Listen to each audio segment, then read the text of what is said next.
Hello and welcome to Camp, the Catholic Audiobook in a Month podcast. My name is William Wilson, and today is day 18 of The Little Way of Spiritual Childhood by Father Gabriel Martin. I will be reading two parts of Chapter 6, Section 2. That's page 71 through 75 in the paperback. You will hear about offering ourselves to infinite love and how this actually draws love to us. The author then makes a comparison between an offering to divine justice and an offering to divine love. With divine justice, the author says that this makes you a lightning rod for God's anger to the world, which doesn't sound particularly easy, whereas an offering to divine love makes one a victim exposed to the fire of heaven to receive its flames. Now, you're going to see this image of fire consuming a sacrifice come back multiple times, and that leads us into our definitions for today. First definition, immolation. Now, this is to be killed by fire, so love immolates and consumes the victim. Next up is holocaust. Now, probably many of you are familiar with this term, but the technical definition is important here. A holocaust is a sacrifice consumed by fire. All right, let's get started. 2. In what consists the act of oblation of ourselves to merciful love?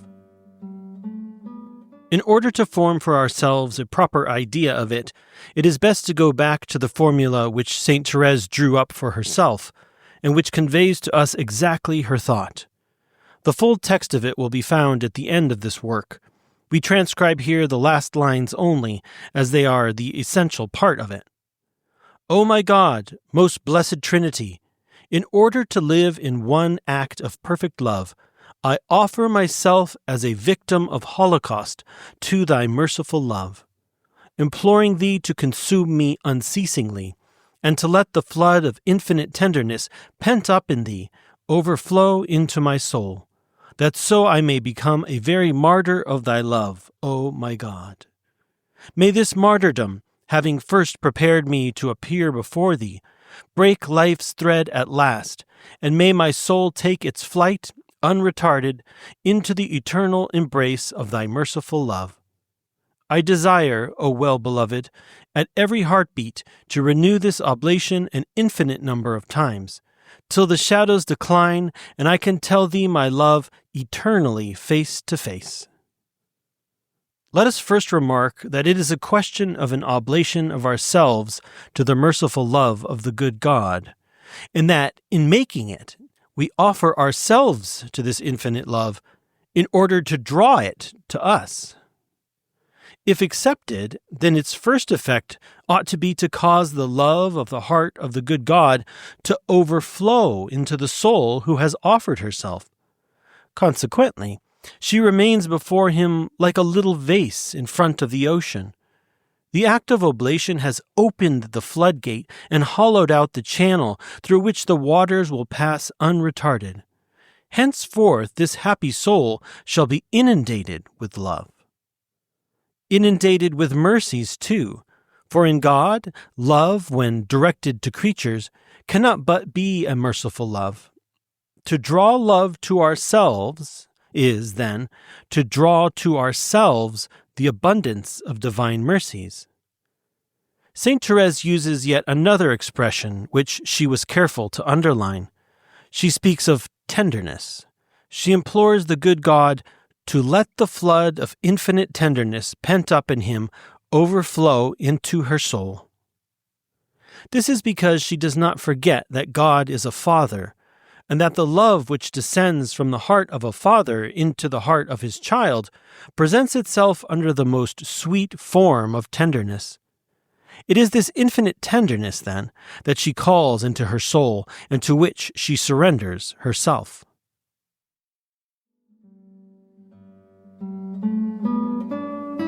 Comparison with the oblation to divine justice. Thence we see the difference there is between an oblation to the justice of God and the oblation to his merciful love. To offer ourselves to justice is to call down upon ourselves the chastisements reserved for sinners, and thus to enable divine justice to satisfy itself whilst sparing the culprits. By virtue of that oblation, the victim's soul appears in the church like a lightning conductor raised upwards towards heaven to attract the thunderbolt and preserve the neighboring buildings from it. And as St. Therese remarks, that offering is noble and generous, since by it we ask to suffer that others may be spared. We cannot, in truth, serve as a lightning conductor except by agreeing to serve as a target for the anger of God, exasperated against the crimes of the world. Victims of love vow themselves not to the justice of God, but to his infinite tenderness. They do not offer themselves directly to suffer, but to love and to be loved.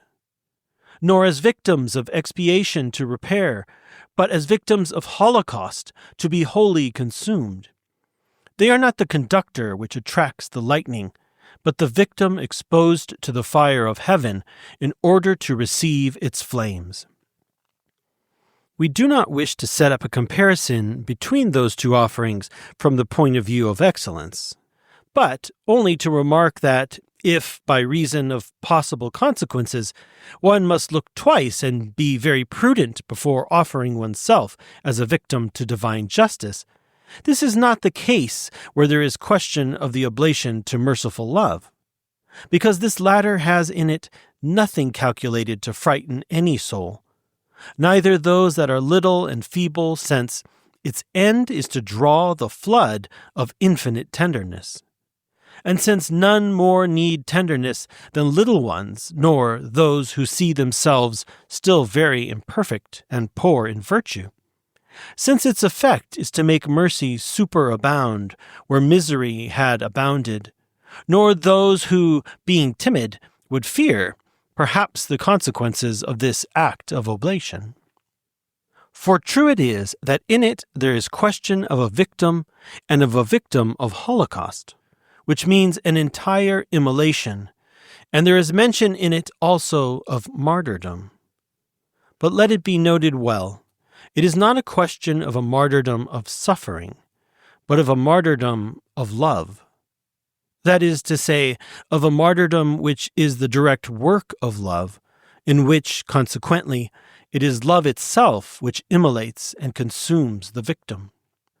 St. Therese makes that clearly understood by the expressions which she uses in her act of oblation when, after having implored the good God to consume her without ceasing by letting the flood of infinite tenderness pent up in him overflow into her soul, she immediately adds, "And that so I may become a very martyr of thy love, O my God."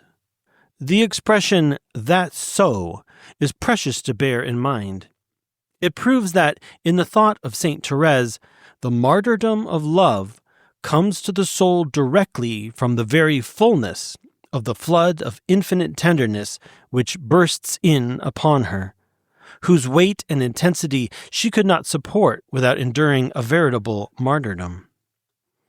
But who does not see also that such a martyrdom must bring with it much of austere sweetness in the midst of its inevitable rigors, and how good it must be to live on it, and how much better still it must be to die of it? Such was exactly the idea that St. Therese formed of it for herself when she wrote, "To die of pure love is a martyrdom sweet.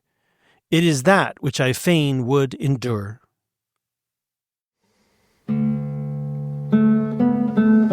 That's all for today. I hope you enjoyed the reading. Tomorrow I will read the consequences of the oblation from the point of view of suffering.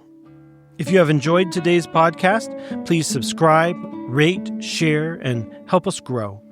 Also, please check out oratebooks.com, now featuring a short method of mental prayer. In just 72 pages, Father Rodolfi provides a sure method for practicing Catholic meditation and mental prayer, available as a free PDF or in paperback.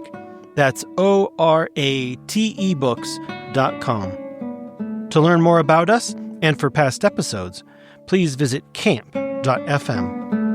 Thanks for listening, and I'll see you tomorrow.